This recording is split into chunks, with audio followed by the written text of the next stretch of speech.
Hello friends, welcome to my channel. This is Jyoti Mishra and today we are going to read the story by Mulk Raj Anand, The Lost Child.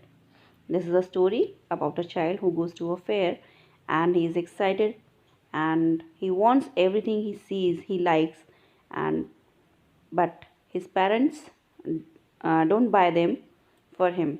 But later on in the story we see that he is not accepting anything. He refuses everything which is offered by someone else. Why this happens? Let's see and read the story line to line. It was a festival of spring. From the wintry shade of narrow lanes and alleys emerged a gaily clad humanity. It means spring बसंत का जो त्यौहार था वो मनाया जा रहा था, मेला लगा हुआ था और विंटर जो ख़त्म हो रही थी वहाँ से पतली गलियों से होते हुए लेन्स एंड एलीज मीन्स कि जो गलियाँ हैं नैरो स्ट्रीट्स जो हैं पैसेज वेज हैं वहाँ से emerge means to come in view और to appear suddenly. Gaily clad humanity means जो लोग हैं वो रंग बिरंगे कपड़े पहनकर मेरीली, गेली मीन्स मेरीली, खुशी से सभी मेले की तरफ जा रहे थे. सबने मतलब अच्छे अच्छे कपड़े पहने हुए थे, तैयार हुए थे. Some walked, some rode on horses, others sat being carried in bamboo and bullock carts. और जो कुछ लोग हैं वो पैदल चल रहे हैं, कुछ लोग जो हैं हॉर्सेस पर हैं और कुछ लोग कार्ट्स वगैरह में बैठकर मतलब बैलगाड़ियों में बैठकर जा रहे हैं. One little boy ran between his father's legs, brimming over with life and laughter. और एक छोटा सा जो लड़का है वो अपने फादर्स के लेग्स के बीच में भागते दौड़ते दिखाई दे रहा है. And brimming means filled till the top, edge तक फुल, ओवरफ्लोइंग. तो उसकी खुशी जो है हमें दिख रही है, ओवरफ्लो हो रही है, वो भी मेले की तरफ जा रहा है. तो ये पिक्चर्स आप देख सकते हैं. This pictures are shown in the book itself. Come, child, called his parents as he lagged behind, fascinated by the toys in the shops that lined the way. और जो मेले का रास्ता था, पूरी जो गली सी बना रखी थी, शॉप्स जो साइड बाय साइड लगी हुई थी, तो बच्चे को वार्न करते हुए उसके पेरेंट्स कह रहे थे कि बेटा तुम पीछे रह जाओगे और साथ साथ चलो. फैसिनेटेड का मतलब होता है चार्मिंग या अट्रैक्टिव. जो बच्चा था वो उन सब चीज़ों से अट्रैक्ट हो रहा था, तो वो उन्हीं को देखे जा रहा था. He hurried towards his parents, his feet obedient to their call. और जैसे ही उन्होंने आवाज़ मारी तो जो बच्चा है एकदम उनकी तरफ जाने लगा. His I still lingering on the receding toys. Lingering means कहीं पर रहना, स्टे करना, और रिमेन इन द प्लेस. तो रिसीडिंग होता है पीछे छूटना या दूर जाना. तो वो चल तो रहा था अपने पेरेंट्स की तरफ, लेकिन उसकी जो आंखें थी अभी तक उन चीज़ों पर टिकी हुई थी, टॉय शॉप्स के जो टॉयज़ हैं उन पर टिकी हुई थी. As he came to where they had stop to wait for him, he could not suppress the desire of his heart, even though he well knew the old cold stare of refusal in their eyes. और जैसे ही वो उनके पास पहुंचता है, अपने parents के पास, वो अपने माता पिता से अपने दिल की इच्छा जाहिर करने की कोशिश करता है. हालांकि उसे पता था वो जो कोल्ड स्टेयर थी, मतलब जो घूरना था उसके पेरेंट्स का, कि वो मना कर देंगे. आई want that toy, he pleaded. और उसने रिक्वेस्ट करते हुए, प्लीड करते हुए कहा कि मुझे वो खिलौना चाहिए. His father looked at him red eyed in his familiar tyrant's way. और उसके फादर ने लाल लाल आँखों से उसकी तरफ देखा. वही टायरेंट वे, जो टायरेंट होता है एक डिक्टेटर या क्रूअल रूलर होता है टायरेंट का मतलब, तो उसने बिल्कुल उसी वे में उसकी तरफ देखा. His mother melted by the free spirit of the day was tender and giving him her finger to hold said, look child, what is before you. पर माँ जो है वो माँ तो एकदम नरम दिल थी, एकदम दिन की खुश मिजाजी देखते हुए वो क्या करती है, धीरे से अपनी जो फिंगर है उसको पकड़ाती है और कहती है देखो बेटा सामने क्या है. इस तरह से उसे बहलाती है. It was a flowering mustard field, pale like melting gold as it swept across miles and miles of even land. और सामने जो था मस्टर्ड का फूल खिले हुए खेत जो है वो दिखाई दे रहे थे. और उसका जो कलर था पेल येलो कलर, ऐसा लग रहा था कि जैसे गोल्ड को मेल्ट कर कर मीलों तक बिछा दिया गया है।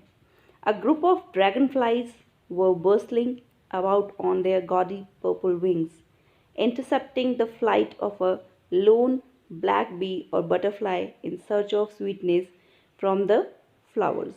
और आगे वहीं पर ड्रैगन फ्लाइज जो हैं दिख रही थी उसको, जो बड़े ही purple showy colour, gaudy means showy होता है या वल्गर भी होता है इसकी मीनिंग, पर यहाँ है वो रंग बिरंगे जो पर्पल विंग्स थे, अलग अलग शेड्स जो पर्पल कलर के उसमें दिखाई दे रहे थे।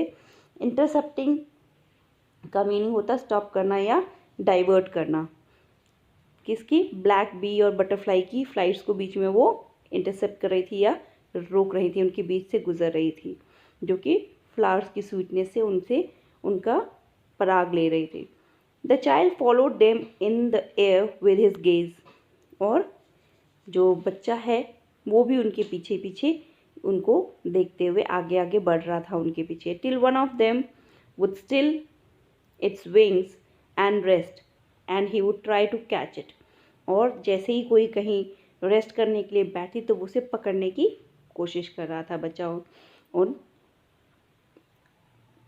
insects को, but it would go fluttering, flapping up into the air. When he had almost caught it in his hand, then his mother gave a cautionary call. और जैसे ही वो पकड़ने की कोशिश करता, वो फटाफट अपने विंग्स फैलाकर फ्लैपिंग करते हुए एयर में दूर भाग जाती। उसे लगता कि उसने ऑलमोस्ट उसको पकड़ लिया था। तभी उसकी जो मदर है उसे कॉशनरी कॉल, मतलब अलार्म करते हुए, कॉशनरी होता है वार्निंग देते हुए या प्रिवेंटिव कॉल देती है, come child come, come on to the footpath. और वो कहते हैं कि बेटा आप यहाँ आ जाओ और फुटपाथ पर चलो। ही रैन टूवर्ड्स हिज पेरेंट्स गेली and walked abreast of them for a while, being however soon left behind, attracted by the little insects and worms along the footpath that were teeming out from their hiding places to enjoy the sunshine। और वो फिर अपने parents के पास भागते हुए जाता है और उनके साथ साथ, अब्रेस्ट का मतलब होता है पैरेलल चलना या साइड बाय साइड चलना, लेकिन फिर थोड़ी देर में वो पीछे छूट जाता है क्योंकि वो जो छोटे छोटे इंसेक्ट्स हैं, वर्म्स हैं, फुटपाथ के आसपास अपनी बिलों से निकल कर आ रहे थे, वो एक साथ उसको दिखाई देते हैं। ऐसा लगता है कि वो भी सनशाइन को एंजॉय करने के लिए आए हुए हैं। Come, child, come, his parents called from the shade of a grove where they had seated themselves on the edge of a well. He ran towards them. तभी पेरेंट्स कहते हैं चलो बेटा आ जाओ। और वो लोग जो हैं एक ग्रोव के नीचे छाया में बैठे हैं, एक जो वेल है कुएं की एज के ऊपर, और बच्चा उनके पास भाग कर जाता है। A shower of young flowers fell upon the child as he entered the grove. Grove क्या होता है? बगीचा, बाग बोलते हैं, या फ्रूट ट्रीज का जो है ऑर्चर्ड होता है, उसको ग्रोव कहते हैं। तो जैसे ही वो ग्रोव के अंदर भागकर पहुंचता है तो पेटल्स जो हैं फूलों की, वो क्या है, वो उसके ऊपर गिर जाती हैं, गिरने लगती हैं, तो उसको बड़ा अच्छा लगता है। Forgetting his parents he began to gather the raining petals in his hand. और जब ऊपर से वो फूलों की बरसात सी हो रही है तब क्या होता है, वो अपने पेरेंट्स को भूल जाता है और पेटल्स को, जो फूलों की पेटल्स उसके ऊपर गिर रही थी, उनको अपने हाथों में इकट्ठे करने में लग जाता है। But lo, he heard the cooing of doves and ran towards his parents shouting, "The dove, the dove, the dove!" Raining petals dropped from his forgotten hands. तभी उसको जो डव्स हैं, जो सफ़ेद कबूतर होते हैं, उनकी क्विंग सुनाई देती है। जो कबूतर होते हैं उनकी आवाज़ को क्विंग कहते हैं। तो वो सुनता है तो वो अपने पेरेंट्स की तरफ भागता है कि डव है वहाँ पर, और इस तरह चिल्लाते हुए वहाँ जाता है। तो ऐसा लगता है उसके हाथ जो हैं उन पेटल्स को भूल चुके हैं और वो उसके हाथ से गिर जाती हैं। Come, child, come, they called to the child, who had now gone running in wild capers round the banyan tree, and gathering him up, they took the narrow, winding footpath which led to the fair through the mustard fields। और फिर वो उसको आवाज़ मारते हैं तो कि बेटा तुम आ जाओ, उस अपने बच्चे को आवाज़ मारते हैं पेरेंट्स। लेकिन वो क्या है, बिल्कुल जो बैनन ट्री के आसपास है वहाँ चला जाए। केपर्स का मतलब है जॉयफुल लीप्स या जंप जो करते हैं छोटे बच्चे खुशी खुशी में, तो उस तरह से बड़ी बड़ी जंप लेते हुए वो उस तरफ चला गया होता है। तो उसको उठाकर वो कहते हैं नैरो वाइंडिंग जो फुटपाथ था जो फेयर की तरफ जा रहा था, मस्टर्ड फील्ड की तरफ, जो पगडंडियाँ होती हैं एक्चुअली, उसको यहाँ पर कहा है नैरो वाइंडिंग फुटपाथ। तो पगडंडियों से होते हुए वो मस्टर्ड फील्ड से आसपास जो फेयर था, मेला लगा हुआ था, उस तरफ वो जाने की कोशिश कर रहे होते हैं कि वो फेयर के अंदर पहुंच जाएं। As they neared the village, the child could see many other footpaths full of throngs converging to the whirlpool of the fair. जैसे ही वो विलेज के पास पहुंचते हैं जहाँ पर फेयर लगा हुआ है, मेले वाले विलेज के पास, तो जो बच्चा है उसको बहुत सारे और फुटपाथ दिखते हैं जहाँ पर थ्रॉन्ग्स का मीनिंग होता है जो लोग इकट्ठे हो रखे होते हैं झुंड बनाकर, वो, और वो converging to the whirlpool of the fair means कि ऐसा लग रहा था कि कोई वर्लपूल बन गया है, स्वेलिंग राउंड राउंड घूमती हुई बॉडी दिखाई देती है, फेयर की बना रखी है, लोग वहाँ पर घूम रहे हैं, एक जगह से दूसरी जगह जा रहे हैं। And felt at once repelled and fascinated by the confusion of the world he was entering. और अचानक ही उसे एक रिपल्शन भी फील होता है, उसको थोड़ा सा डर फील होता है, लेकिन फैसिनेटेड भी होता है उस कन्फ्यूजन से जिस वर्ल्ड में वो एंटर होता है। मतलब जो मेले की सिचुएशन थी, जो मेले का सीन था, उसको देखकर वो बहुत ही ज़्यादा फैसिनेटेड हो जाता है। तो a sweetmeat seller hawked gulab jamun, rasgulla, barfi, jalebi at the corner of the entrance, and a crowd pressed around his counter at the foot of an architecture of many colored sweets. और एक स्वीट मीट सेलर जो है, sweet meet means जो हलवाई है, वो आवाज़ दे रहा है, हॉक्ड मीन्स ज़ोर ज़ोर से सेल करना, आवाज़ देकर सेल करना। तो यहाँ पर क्या है, वो सेल करने के लिए आवाज़ मार रहा है और कह रहा है कि उसके पास जो मिठाइयाँ हैं, गुलाब जामुन है, रसगुल्ला है, बर्फ़ी है, जलेबी है, इन सब के बारे में, और जो लोग हैं एक दूसरे को धक्का देते हुए उसके काउंटर के पास उन मिठाइयों को खाने के लिए उमड़ पड़ रहे हैं।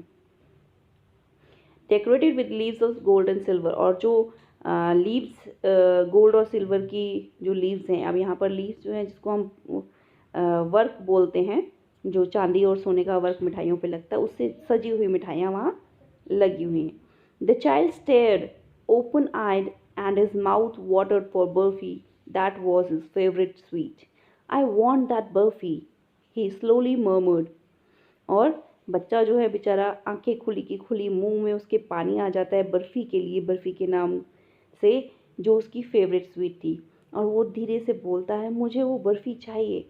But he half knew as he begged that his plea would not be heeded because, और उसको ये बोलते वक्त साफ साफ पता था कि जो उसकी ये प्ली है, उसकी जो बेगिंग है, वो पूरी नहीं होगी, क्योंकि उसके पेरेंट्स क्या हैं, वो कहेंगे कि तुम जो हो ग्रीडी हो, because his parents would say he was greedy, कि तुम लालची बन रहे हो।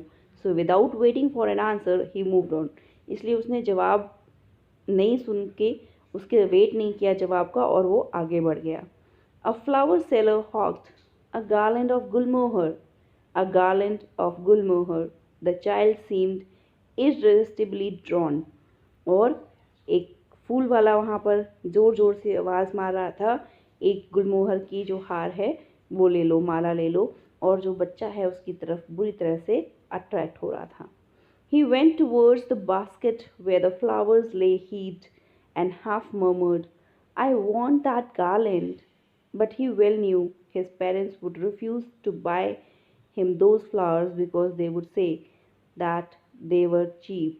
और उसको अच्छे से पता था कि उसके जो पेरेंट्स हैं वो मना कर देंगे कि नहीं, ये बहुत सस्ती चीज़ें हैं, इनको नहीं लेना।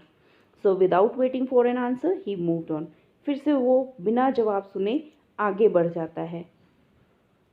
A man stood holding a pole with yellow, red, green and purple balloons flying from it. और यहाँ पर क्या उसे दिखता है कि एक आदमी जो है रंग बिरंगे गुब्बारे, लाल, ग्रीन कलर के, पर्पल कलर के बलून्स जो हैं वहाँ पर उस पोल पर बंधे हुए हैं. The child was simply carried away by the rainbow glory of their silken colours. और सिल्कन मीन्स सिल्क के जैसे, जो जिनका टेक्सचर सिल्क के जैसा है, उनके कलर्स देखकर वो बेचारा overwhelming desire to possess them. He was filled with an overwhelming desire to possess them. Overwhelming क्या होता है, ओवरपावरिंग होता है या एक्सट्रीम सर्च होती है, जिसको बहुत तेज़ डिज़ायर कह सकते हो, स्ट्रॉन्ग डिज़ायर कह सकते हो, उसके अंदर होती है बलून्स को पाने की. But he well new his parents would never buy him the balloons because they would say he was too old to play with such toys. और उसको मालूम था कि उसके पेरेंट्स जो हैं उसको कहेंगे कि नहीं, तुम अभी इतने छोटे नहीं हो कि तुम बलून से खेलो. सो ही वॉकड ऑन फादर. और फिर वो आगे बढ़ जाता है. A snake charmer stood playing a flute to a snake which coiled itself in a basket. वहाँ स्नेक चार्मर उसको दिखाई देता है और जो वो फ्लूट बजा रहा था और स्नेक जो है एक बास्केट में कॉइल्ड बैठा था, गोल राउंड अपना सिर उठाए. Its head raised in a graceful bent like the neck of a swan. और उसने अपना फन फैलाया हुआ था जैसे कि एक स्वान की नेक होती है. While the music stole into its invisible ears like the gentle rippling of an invisible waterfall.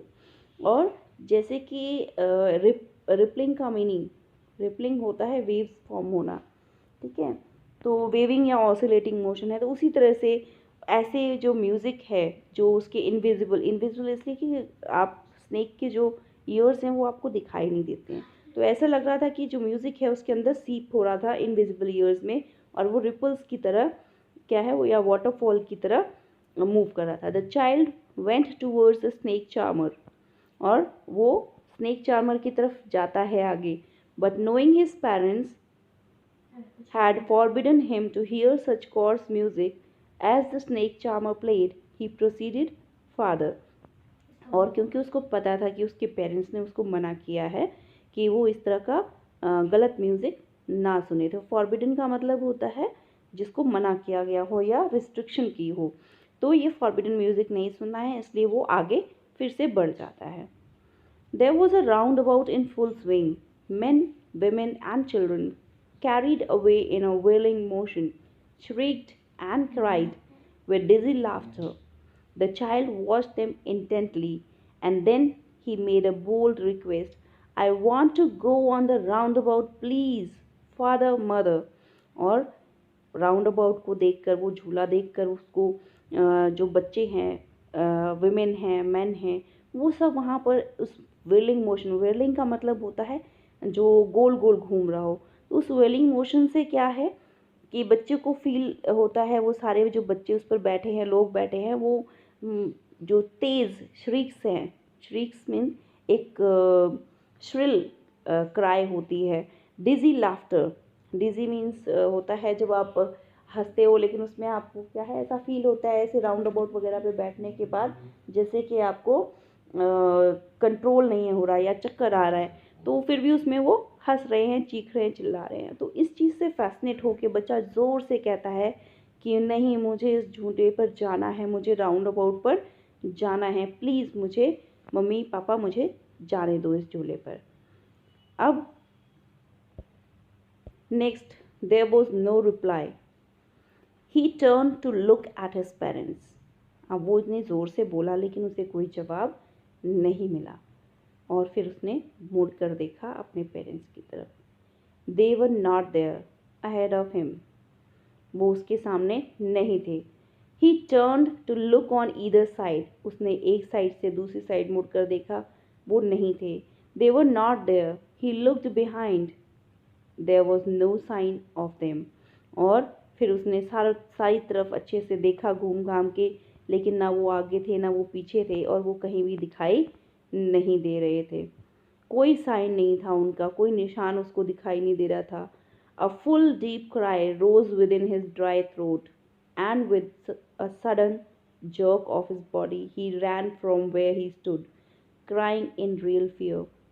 और फिर उसके गला जो है वो सूख गया और एक सिर्फ चीख निकली और फिर एक जर्क के साथ, एक झटके के साथ वो वहाँ से जहाँ खड़ा था वहाँ से भागने लगा और डर कर चीख रहा था, माँ, पापा, mother, father. Tears roll down from his eyes, उसकी आंखों से आंसू बहे जा रहे थे। Hot and fierce, his flushed face was convulsed with fear, और जो हॉट टीयर्स जो हैं उसकी आंखों से बहे जा रहे थे। उसका जो फेस है वो फ्लश था। फ्लश मीन्स यहाँ पर ब्लड उसकी स्किन पर दिखाई दे रहा था, यानी रेड हो गया था उसका फेस रो रो कर। Panic stricken he ran to one side first, then to the other, hither and thither in all directions, knowing not where to go। और फिर वो सभी जगह जो है, कभी आगे कभी पीछे, कभी एक साइड कभी दूसरी साइड, बिना जाने कि वो कहाँ जा रहा है, उसको नहीं मालूम कि कहाँ जाना है, वो दौड़े जा रहा था चिल्लाते हुए, mother, father, he weld. His yellow turban came untied and his clothes became muddy, और जो उसने येलो कलर का टर्बन साफा जो अपने सर पर बांधा हुआ था वो खुल गया, उसके कपड़े जो हैं सारे मिट्टी से भर गए थे और इतना वो रो रहा था। कन्वल्स्ड जो वर्ड आया है यहाँ पर, ये कन्वल्स्ड एक्चुअली दिस इज एजिटेटेड या वायलेंट शेक होती है। तो यहाँ पर इसका क्या है, उसकी बॉडी जो सिग्नल दे रही थी वो यही दे रही थी कि वो डर से, अपने पेरेंट्स से दूर होने की वजह से रो रहा था और बहुत ज़्यादा डरा हुआ था। Having run to and fro in a rage of running for a while, he stood defeated, his cries suppressed into sobs। sobs सिसकियाँ होती हैं, और खूब इधर उधर भागने के बाद जब उसे कोई नहीं मिला तो वो क्या है, एक जगह खड़ा हो गया और उसकी जो रोने की आवाज़ थी वो सिसकियों में बदल गई। A little distances on the green grass he could see through his filmy eyes men and women talking, और दूर एक ग्राउंड में उसे दिख रहे थे लोग, आदमी और औरतें बैठे हैं, वो बातें कर रहे हैं। He tried to look intently among the patches of the bright yellow clothes, but there was no sign of his father and mother among these people, who seemed to laugh and talk just for the sake of laughing and talking। और उसने बड़े ध्यान से देखा उन लोगों के बीच में, लेकिन उन येलो कलर के क्लोथ्स में, और कहीं भी उसको अपने मदर फादर का कोई साइन नहीं दिख रहा था। वो लोग जो है सिर्फ हंसने और खेलने के लिए वहाँ बैठे थे, लेकिन उसे, बच्चे को, अपने माता पिता नहीं दिखाई दे रहे थे। He ran quickly again, this time to a shrine to which people seemed to be crowding। इस बार वो फिर से भागा और एक श्राइन की तरफ, एक जहाँ पर जार जो है वो, वहाँ पर लोग अपनी पूजा कर रहे थे, उस तरफ भाग कर जाता है। Every little inch of space here was congested with men, but he ran through people's legs, his little sob lingering, mother, father। और वो लोगों के पैरों के बीच से होते हुए, क्योंकि छोटा बच्चा था, वो इधर से उधर भाग रहा था और उसकी जो सिसकियाँ हैं वो बार बार उसके मुंह से माँ और पापा का नाम निकल रहा था कि वो कहाँ है, माँ, पिताजी बोले जा रहा था। Near the entrance to the temple however the crowd became very thick, लेकिन मंदिर के पास जो है क्राउड बहुत ज़्यादा हो गया था, बहुत ही ज़्यादा लोग वहाँ पर थे। Man जॉसल्ड each other, heavy men with flashing murderous eyes and hefty shoulders, और लोग एक दूसरे को धक्का दे रहे थे। जॉसल का मीन होता है धक्का देना या एक दूसरे से टकरा कर चलना, और मर्डरस आइज, मर्डरस जो है ना, खून उतरा हो, मतलब एक दूसरे से इतनी वजह से नफरत सी उनको दिखाई दे रही थी। एक्चुअली वो लोग मैं पहले पहुंच जाऊं, मैं पहले पहुंच जाऊं ऐसे फील करा रहे थे, और इस वजह से एक दूसरे से धक्का मुक्की कर रहे थे। और वो हेफ्टी शोल्डर, हेफ्टी मीन्स होता है हैवी या स्ट्रॉन्ग, तो वो सभी लोग जो है वो उस बच्चे के लिए बहुत बड़े थे और बहुत ही स्ट्रॉन्ग थे, उसको ऐसा ही फील हो रहा था। The poor child struggle to thrust a way between their feet but knocked to and fro by their brutal movements. बच्चा जो है उनकी लेग्स के बीच में से ट्राई बहुत करता है कि वो उनकी लेग्स के थ्रू निकल जाए, लेकिन वो क्या है, उनके धक्के से कभी इस तरफ कभी उस तरफ पहुंच जाता है।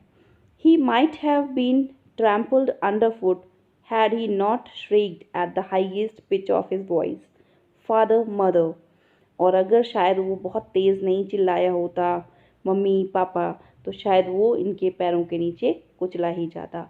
A man in the surging crowd heard his cry and stooping with great difficulty lifted him up in his arms। और एक आदमी जो है इस रश करते हुए रशिंग क्राउड में बड़ी मुश्किल से झुककर आगे की तरफ बेंड होकर, स्टूपिंग का मतलब होता है आगे बेंड होना, कि इतनी भीड़ थी तो उनको झुकने का भी जो टाइम है नहीं मिल रहा था, जगह नहीं मिल रही थी। बड़ी डिफ़िकल्टी से वो झुककर इस बच्चे को उसने अपनी बाहों में पकड़ लिया। तो इस तरह से क्या है, वो बच्चा कुचले जाने से बच गया। How did you get here child? Whose baby are you? The man asked as he steered clear of the mass. फिर वो जैसे ही बच्चे को भीड़ से दूर लेके गया तो बच्चे से पूछा कि बेटा आप यहाँ कैसे पहुँचे, तुम किसके बच्चे हो? तो ये क्वेश्चन वो उससे कर रहा है। The child wept more bitterly than ever now and only cried, "I want my mother, I want my father." वो सिर्फ एक ही बात कह रहा था कि मुझे मेरी माँ चाहिए, मुझे मेरे पिताजी चाहिए। The man tried to soothe him by taking him to the roundabout। और उसको शांत करने के लिए वो उसको राउंड अबाउट पे लेकर जाता है, झूले पर लेकर जाता है।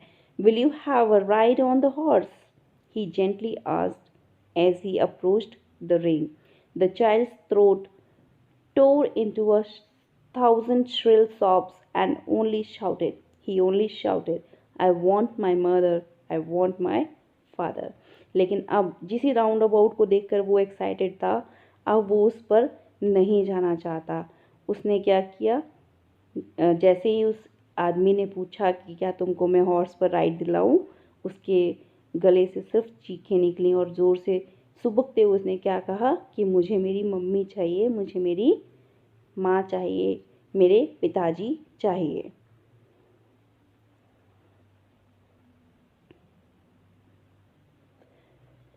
The man headed towards the place where the snake charmer still played on the flute to the swaying cobra।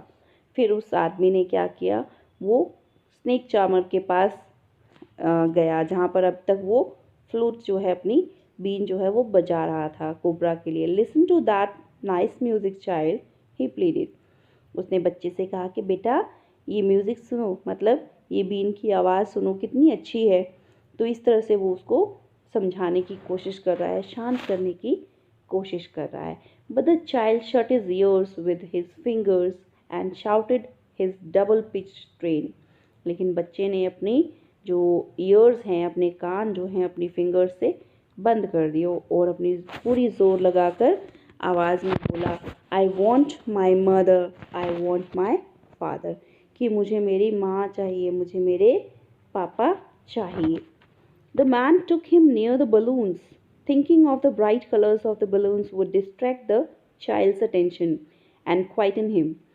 तो उस आदमी ने क्या किया, उसको बलून्स के पास लेकर गया कि शायद जो ब्राइट कलर्स हैं बलून के वो उसे शांत कर पाएँ, थोड़ा उसको शांति मिलेगी बच्चे को और वो चुप हो जाएगा।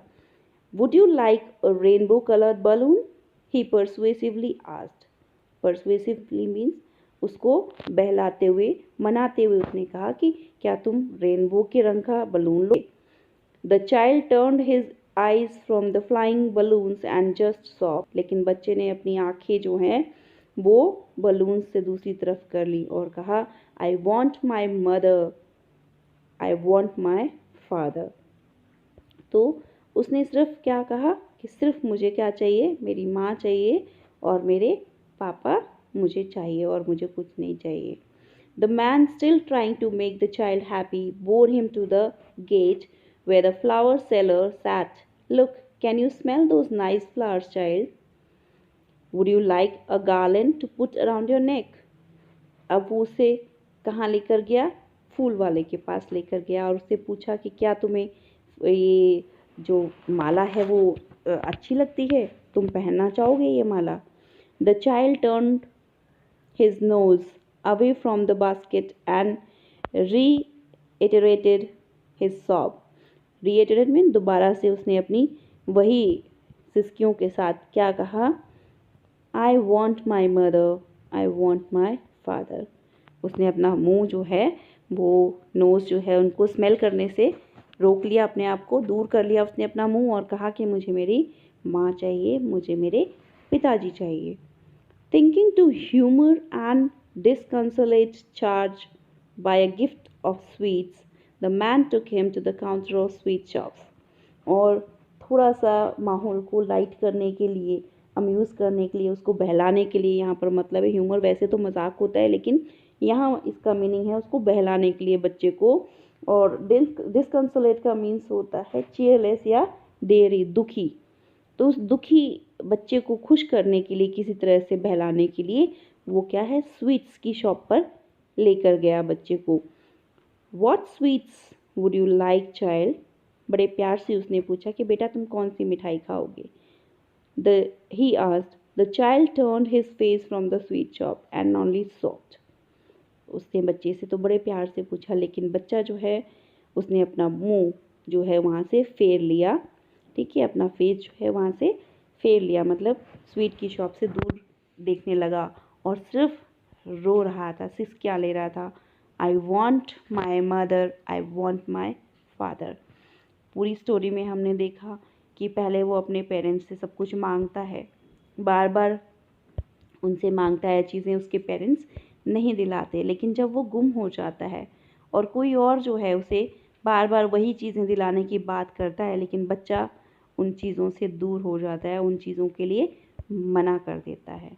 तो इस तरह से देखिए, जो चीज़ उसको सबसे प्यारी लग रही थी, अपने पेरेंट्स से दूर होने के बाद उस बच्चे को कुछ भी अच्छा नहीं लग रहा था. आई होप फ्रेंड्स ये स्टोरी जो है बच्चों आपको समझ आ गई होगी. बहुत सिंपल सी स्टोरी है, अगर ध्यान से सोचेंगे तो आपको पता भी लग जाएगा कि इस स्टोरी में कैसे जो रिलेशनशिप है पेरेंट्स और बच्चों का वो दिखाया है.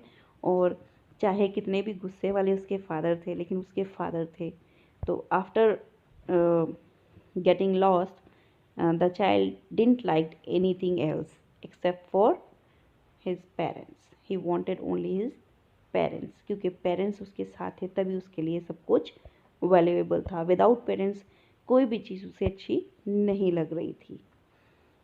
ओके फ्रेंड्स, आपको ये स्टोरी कैसी लगी कमेंट करके ज़रूर बताइए. आपको ये चीज़ ज़रूर समझ आ गई होगी अच्छे से. मैंने वर्ड मीनिंग्स भी साथ में कवर किए हैं. अभी तक अगर आपने मेरा चैनल सब्सक्राइब नहीं किया है तो ज़रूर सब्सक्राइब करें और वीडियो को शेयर करना बिल्कुल भी ना भूलें. Thanks for watching.